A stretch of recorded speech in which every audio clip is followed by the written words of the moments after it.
no santuário para juntos cultuarmos a Deus e sermos tocados pela sua palavra. Mas antes eu queria fazer referência aqui, estou muito feliz de estar aqui um grande amigo, irmão, professor Edmilson. Obrigado pela sua presença conosco aqui nos visitando.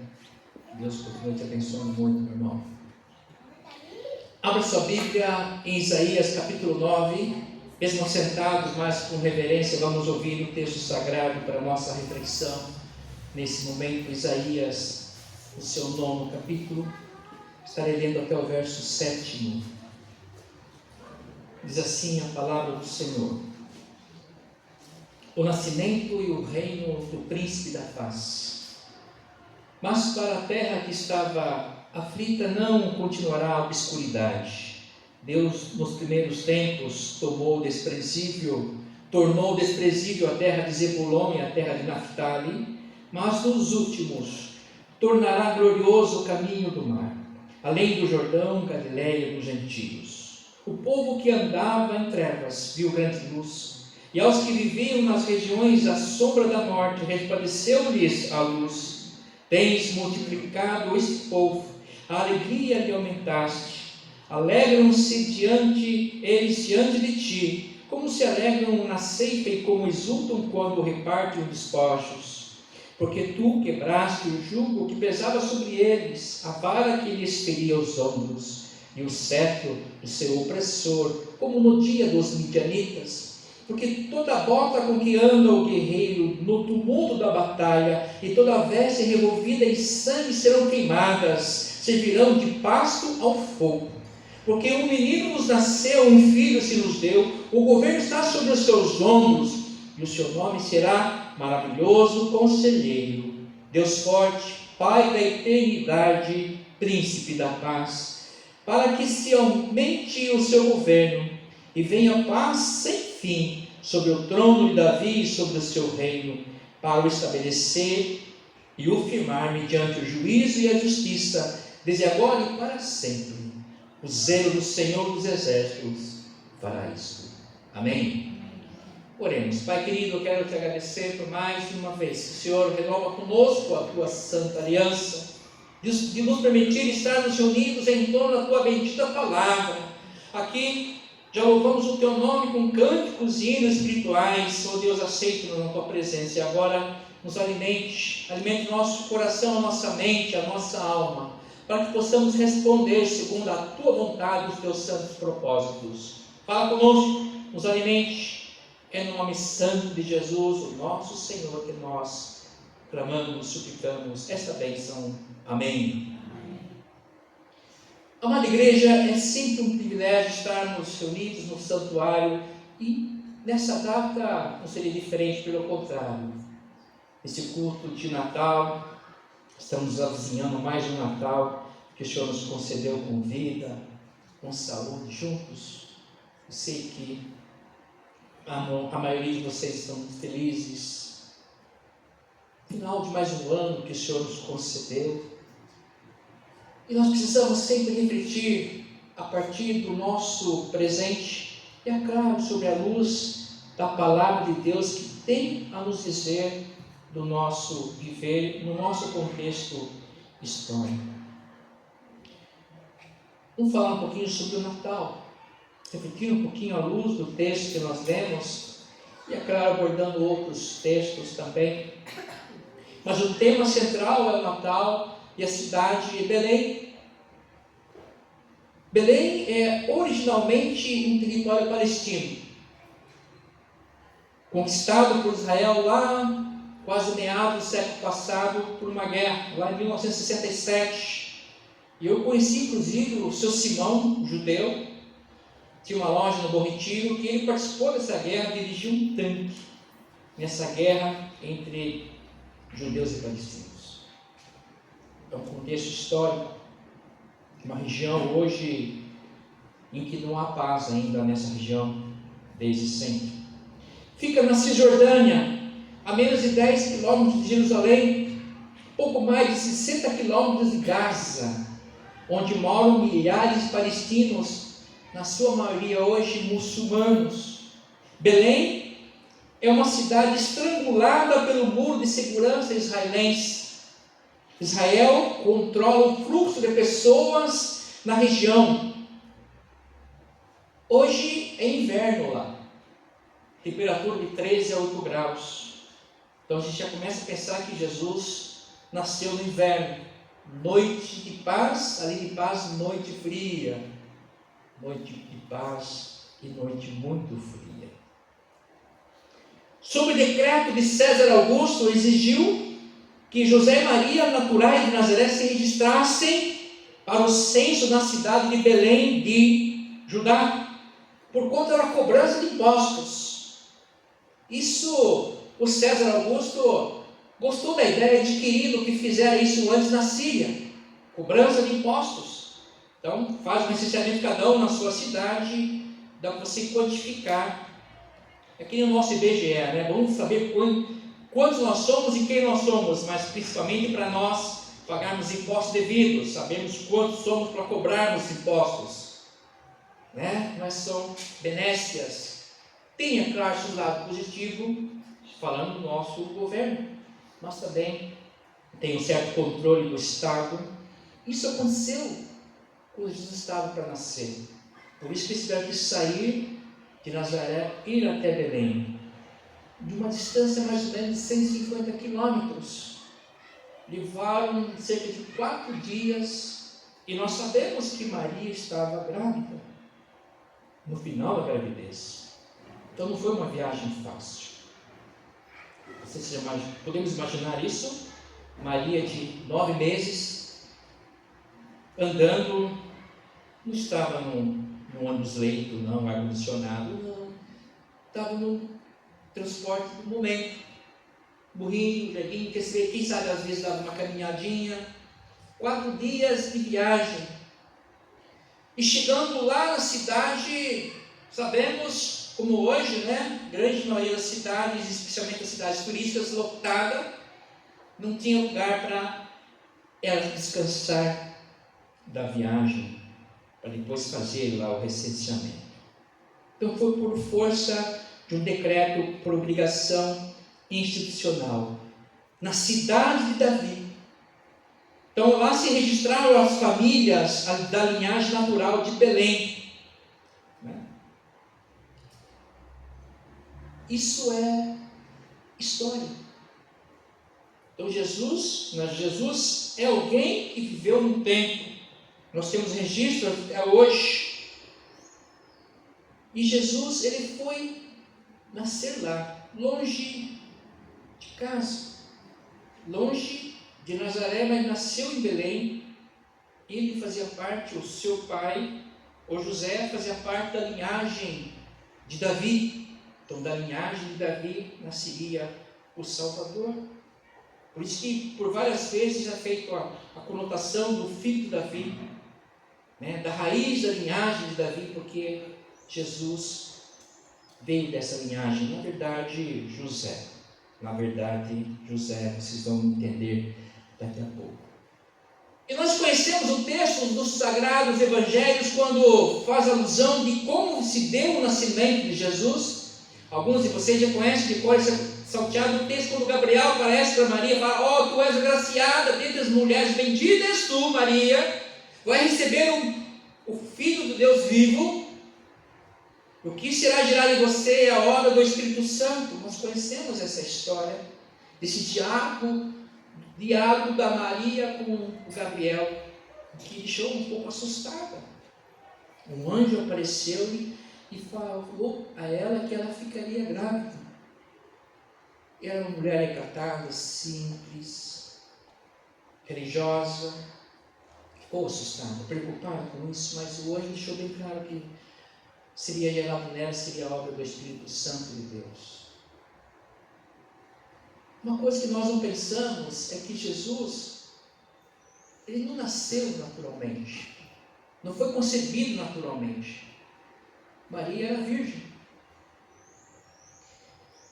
Foi por obra de Deus, ação do Espírito Santo de Deus.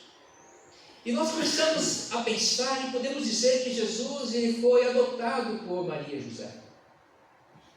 Ele foi recebido. Claro, quem gerou foi o corpo de Maria. Bendita és tu entre as mulheres.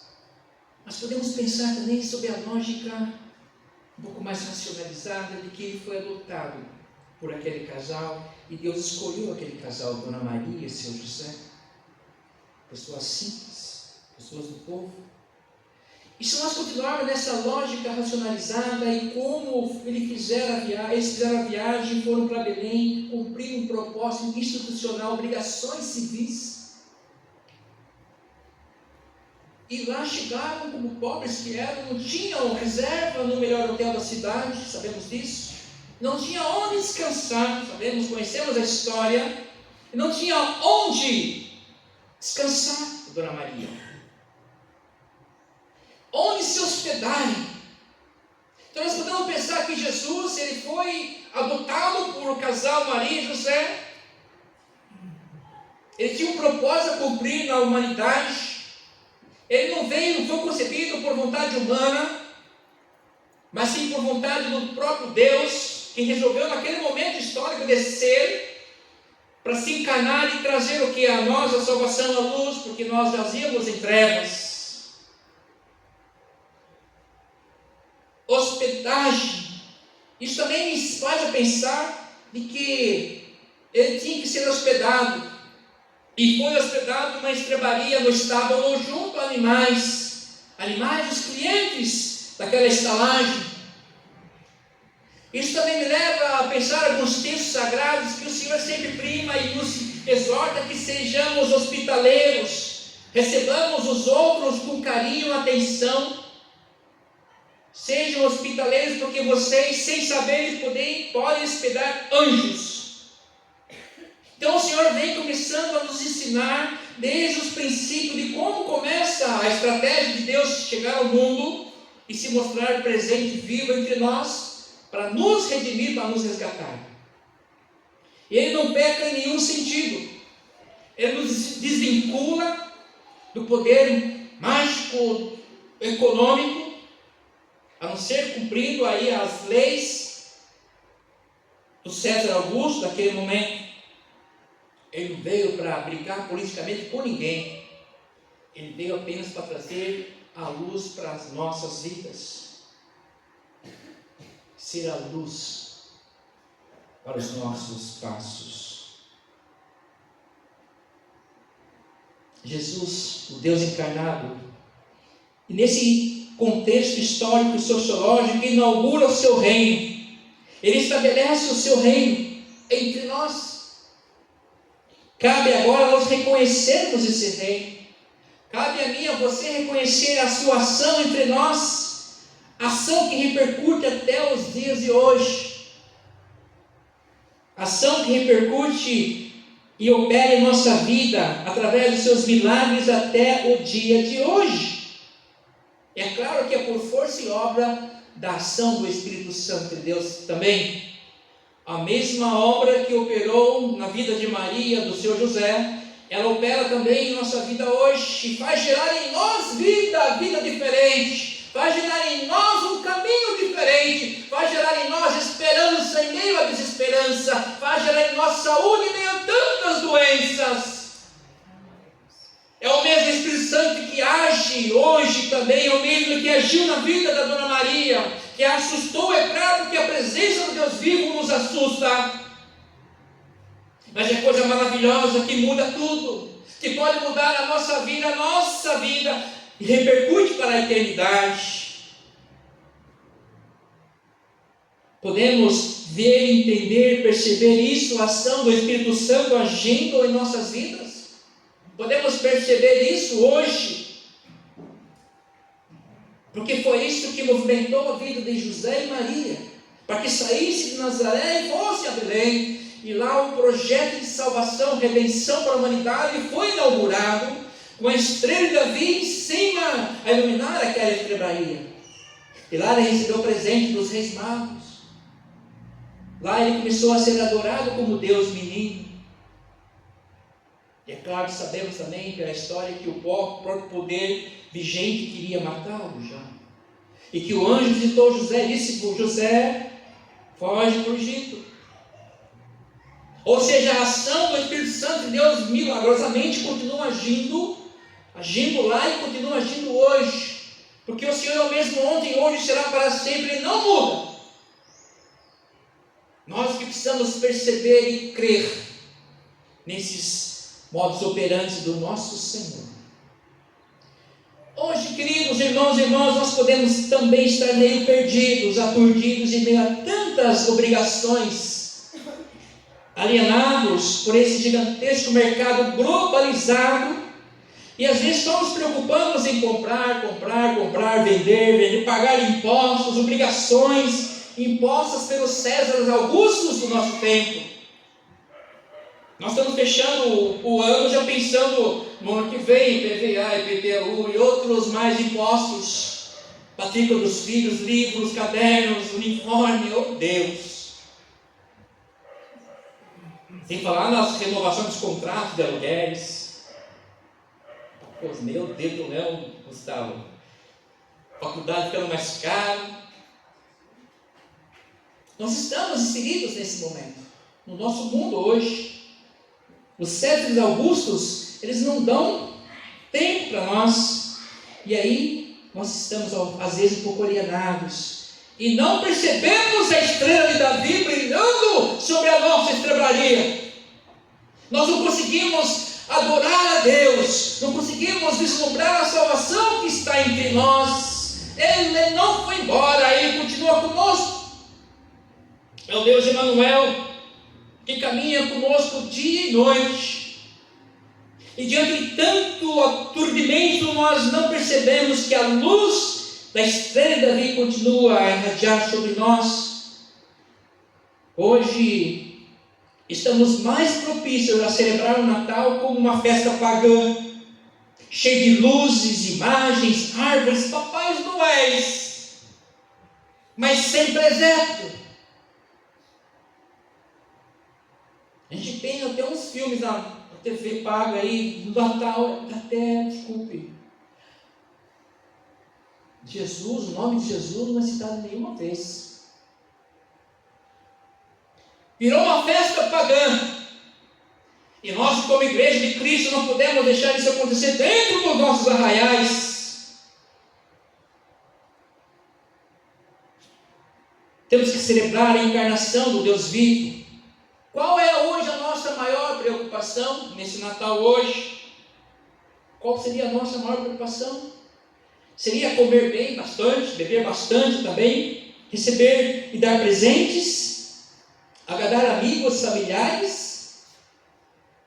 Deveria ser celebrar a grande possibilidade ofertada pelo Deus bondoso, o Deus conosco, Deus misericordioso, que resolveu nos amar, nos perdoar, nos salvar de nós mesmos e desse mundo tão alienado.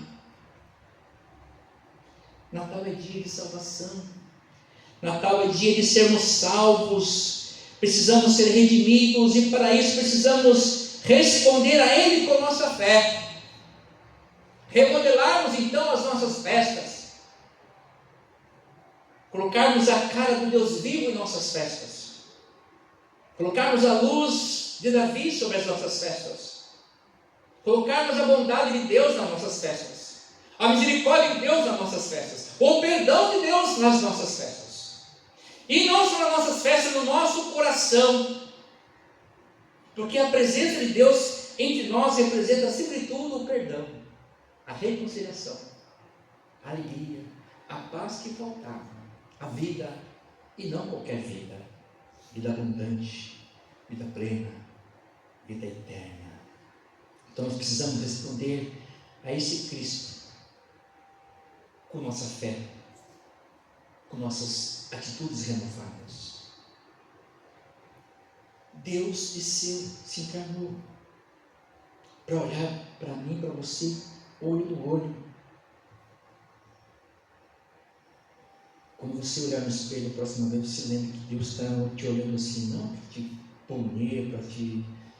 Não, porque Ele te ama, Ele quer cuidar de você.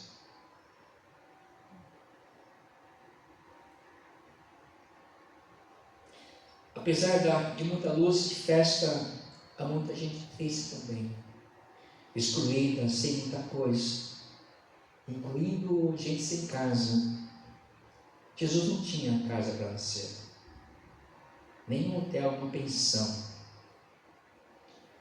Como ele, há muitos. Pastor, hoje é Natal, pastor, fica aí para a gente pensar, refletindo com essa tristeza toda. Mas eu queria refletir mais um pouquinho com vocês. Vamos para o Evangelho de João um pouquinho. Capítulo 3 fala assim: a missão do Filho, porque Deus enviou ao mundo seu Filho, amou de tal maneira que deu seu Filho unigênito, para que todo aquele que nele crê não pereça, mas tenha vida eterna. Isso fez você misericórdia, João 3,16. Mas segue um pouquinho, verso 17: porquanto Deus enviou o seu Filho ao mundo, não para que julgasse o mundo, mas para que o mundo fosse salvo por ele. Quem nele crê não é julgado. Eu amo, adoro esse texto. Isso me liberta, me traz uma alegria assim incomensurável. Quem nele crê não é julgado. O que não crê já está julgado, porquanto não crê no nome do unigênito Filho de Deus. Natal é isso, é nós respondermos à ação amorosa de Deus com nossa fé. E se nós crermos, nós não seremos julgados. O grande julgamento lá exposto no livro das Revelações. Quando nós nos apropriamos daquela passagem, é Deus em amor ainda se manifestando, nos mostrando que Ele é amor, mas também é justiça. Ele quer que todos se salvem. Isso é Natal. E Ele veio mostrar o caminho para nós. João 14,6: eu sou o caminho, a verdade. A verdade está cheia de mentira por aí, cuidado. E a vida. Há muita coisa que produz a morte. Ele veio a luz para nos iluminar os passos. Mas e voltando no comecinho do Evangelho de João, o Verbo se fez carne e habitou entre vós. Aquilo que era pregoado pelos profetas desde a antiguidade se cumpriu. E Jesus está entre nós. Mas no verso 11, esse primeiro capítulo de João fala assim: ele veio para os seus, mas os seus não o receberam. Aí eu olho para o nosso Natal, nossas festas, eu vejo que é quase a mesma coisa. O Natal virou uma festa pagã. Que aquele que deveria ser celebrado, comemorado, adorado, está ausente da maioria das festas. Eu sei que na sua casa não. Glórias a Deus por isso.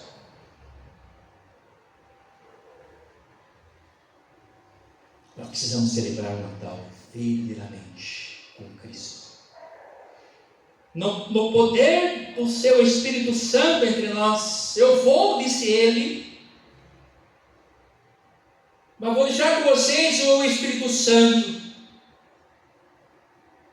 parte da Trindade maravilhosa, a melhor comunidade, para andar com vocês o tempo todo. Eu não vou abandonar vocês em momento algum. Eu sou pastor de vocês e nada vai faltar a vocês, como diz a minha palavra. O Natal é isso, é Jesus presente o tempo todo. Então, quando nós celebrarmos lá com a champanhe, com o vinho, com o refrigerante, com o suco, seja com água, é brindar a Jesus o nascimento do Deus vivo, que veio para nos tirar, nos livrar do julgamento e nos colocar salvo, seguro para hoje e para todo sempre. É um Deus tão amoroso que nos resgata para a eternidade. Não tem limite o seu amor, não tem limite as consequências desse amor. Mas nós precisamos pagar o preço, nos libertarmos das meras tradições, do paganismo que tem arrastado milhões longe de Deus, longe da luz do Senhor. E o Senhor tem falado conosco, o seu povo: eu sou a sua luz. O Senhor é a minha luz, a minha salvação. De quem vou ter medo?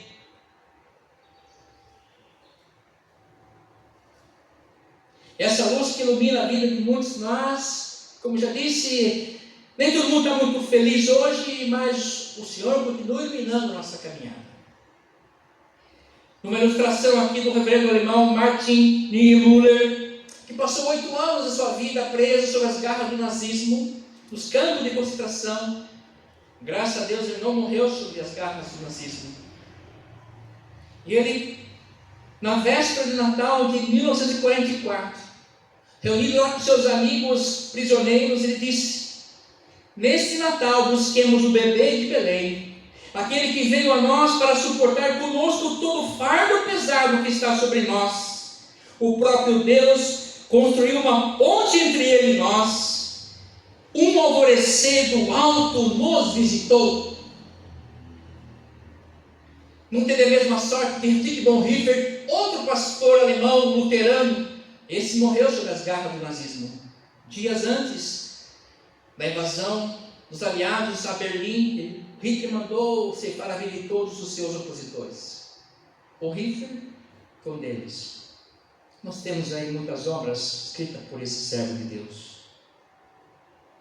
A luz que ilumina a humanidade é a luz que caminha conosco, mesmo nos momentos difíceis, não só felizes. O Senhor é a nossa luz, a nossa salvação. De quem teremos medo? Isso é Natal. Isso é Natal. A luz que emanou no nascimento de Jesus continua iluminando os tempos que se seguem. Glória a Deus por isso. Porque nós temos a possibilidade de, pela fé, vislumbrarmos a ação de Deus no nosso caminhar dia a dia. E saber que a nossa vida não está na mão de César Augusto nenhum. Não está na mão de gerente, não está nenhum de presidente de empresa. Está na mão do Deus vivo. E é bom estar na mão de Deus. Como disse Davi, como é bom estar na mão de Deus. Ele é bondoso, misericordioso. Quem é Jesus para você?